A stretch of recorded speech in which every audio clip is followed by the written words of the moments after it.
Fala devs, sou aluno da PUC Minas, me chamo Fernando Pereira, vou estar mostrando aqui a estrutura básica de um projeto em Android para vocês, tá? Como a gente pode ver, quando eu gero um projeto, ele traz para mim aqui a pasta Manifest, que contém o Android Manifest, um arquivo importante para o projeto. Temos aqui também a pasta Java, com todas as divisões das classes que a gente for criando aqui dentro, né? A pasta JAS-RES Generate, ela é uma pasta já gerada por conta do build que eu fiz nesse projeto. Temos a pasta RES aqui, que contém aqui o Dribble, que tem alguns arquivos de imagens, tal, né, configurações do Android. A pasta Layout, que contém todas as telas que a gente criou na nossa aplicação.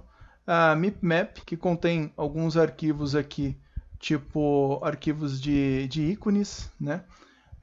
A gente tem também a pasta Run, que essa foi criada por mim mesmo. A gente tem alguns arquivos aqui, Fantasy MP3, que é uma música, o no.ogg, que é um outro arquivo também que eu estou utilizando nesse projeto. E temos aqui também a pasta Values, ResValues, que eu tenho aqui o Colors, onde eu tenho algumas cores padrões já definidas. Eu tenho a String, que tem alguns parâmetros também definidos aqui de string que eu estou usando na aplicação. E temos aqui a pasta Tema, que também tem algumas configurações que eu possa estar fazendo aqui. E essa pasta aqui ela pode ser utilizada para internacionalização. Aqui embaixo eu tenho os arquivos do Bundle Gradle. Esse arquivo aqui ele é importante na aplicação porque ele contém a versão da minha SDK que eu estou utilizando. Aqui na Default Config eu tenho o nome do ID da minha aplicação, que ele é único. Eu tenho a versão mínima do SDK que pode estar rodando nos dispositivos aí. Uma target da SDK, que é a 31 também, da versão da SDK.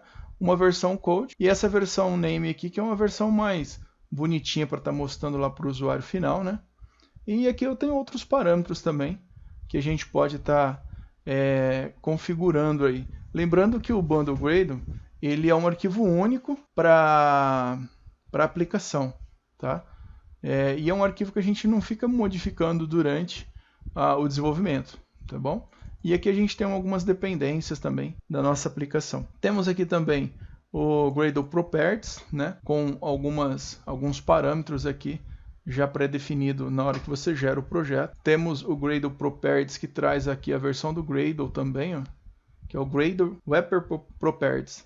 E temos também o Set Gradle, que é a configuração do Gradle, né, que ele já traz o nome da minha aplicação. E ele incluiu aqui o que? O módulo principal da minha aplicação. E aqui eu tenho o Local Properties, que é onde está localizado a minha SDK dessa aplicação aqui. Essa aplicação a gente pode estar modificando a visualização dela como project, que ele vai trazer aqui a pastinha build, por exemplo, né, que gerou depois que eu dei o primeiro build na minha aplicação, ele trouxe alguns parâmetros ali dentro. A pasta libs, que é algumas bibliotecas que eu possa estar incluindo no meu projeto, a pasta src que a gente já viu, né? E outros parâmetros que ele também trouxe aqui na minha aplicação. Mas mais comum para ser usado e aconselhável é deixar aqui, ó, pastinha Android, tá? E eu queria mostrar para vocês essa estrutura aqui. E aqui, ressaltando também o Android Manifest, a gente pode estar verificando aqui que ele traz algumas coisas já parametrizada assim que você cria a sua aplicação, que vai ser importante para quê? Para que você consiga utilizar. Toda aplicação tem que ter um Android Manifest nela, e é de suma importância a existência deste arquivo aí, do Android Manifest, porque é um diretório, ele é responsável por apresentar informações essenciais do aplicativo ao sistema operacional Android.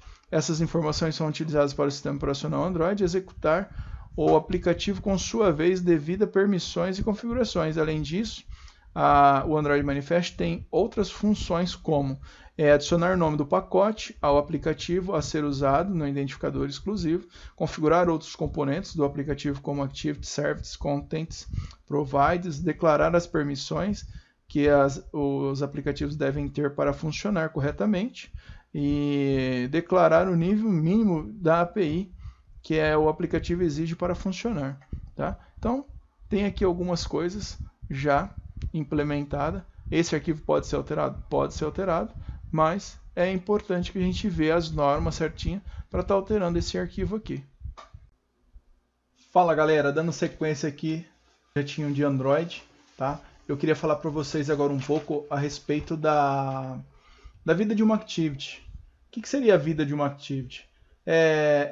Uma Activity é o ciclo de vida do projeto, né? Conforme o conjunto principal de 6 callbacks que ele tem. Ela tem onCreate, onStart, onResume, onPause e onStop, onDeploy. Conforme a atividade entra em um estado novo, o sistema invoca cada uma desses callbacks. Né? Eu peguei um projeto aqui, ele não está rodando, está na minha máquina. Quando a gente cria uma classe, ela já vem aqui com o callback onCreate. Então ele está criando, está instanciando essa classe aqui no onCreate, está criando esse cara aqui. Tá? Aí, no decorrer, eu vou mostrar para vocês aqui o callback onStop. O que o onStop faz? Ele para uma música ao interagir com outro app. Por exemplo, você começou a tocar uma música no seu app. Aí você saiu, foi abrir tipo o WhatsApp, né, comum. Automaticamente o seu app ele dá um onStop. Ele para de tocar a música e a hora que você volta para o seu app, ele continua a música da onde ele tinha parado. Tá? Essa é a função do callback onStop. Conforme eu falei, onCreate cria, né? onStop ele para a execução, por exemplo, de uma música aí. Um exemplo de onStop que a gente pode ter aí no nosso dispositivo móvel é o YouTube.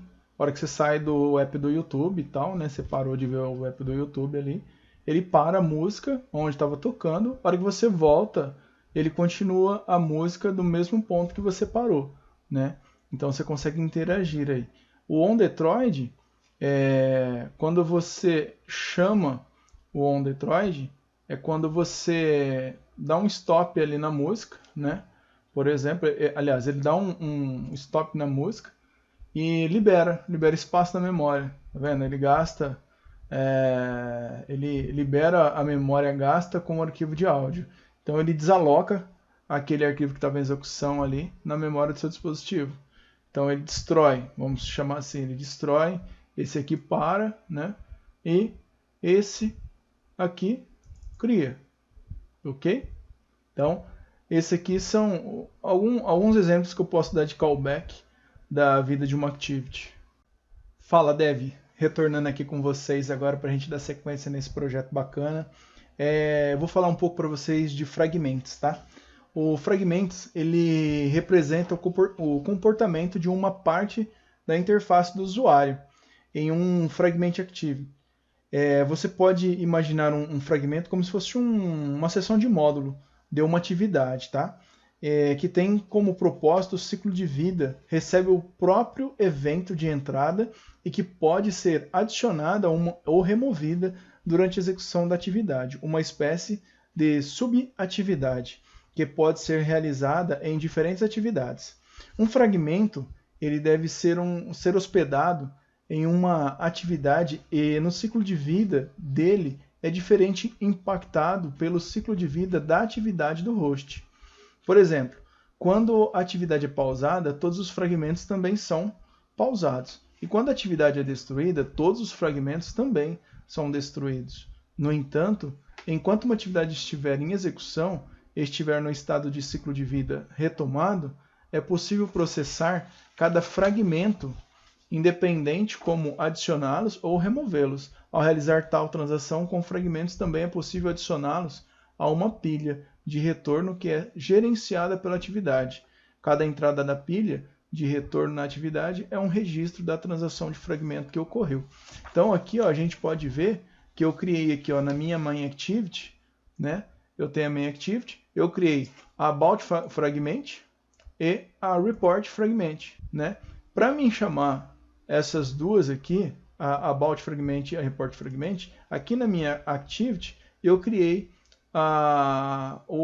dois botões, né? Chamando cada fragmento desse aqui. E para mim fazer a transação entre eles, eu criei a transaction, um fragmento transaction que faz essa interpolação entre eles aqui, tá? Então eu tenho aqui, ó, a minha activity e junto dela eu estou carregando esses dois fragmentos aqui, about fragment e report fragment. Então, para a gente ter noção aí do que é um fragment, é uma tela, vamos pensar assim, uma tela da aplicação, você conseguir abrir várias telas dentro dela, você entendeu?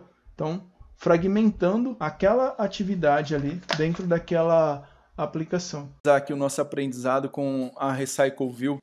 Acho que vocês já devem ter visto uma Recycle View. São essas listas aqui, ó, dinâmicas, né? Que a gente pode estar construindo no nosso app. Uma Recycle View é uma atualização da List View e também da Gradle View, os quais eles foram apresentados logo no início do Android, tá? A Recycle View veio agora para mudar um pouco essa dinâmica aí e facilitar a nossa vida. A principal vantagem de uma Recycle View, como o próprio nome já diz, né? Ela induz a imaginar e controlar uma reciclagem dos itens dentro dessa view, onde é exibido os itens e eles não são destruídos, eles são reutilizados. Isso item a item.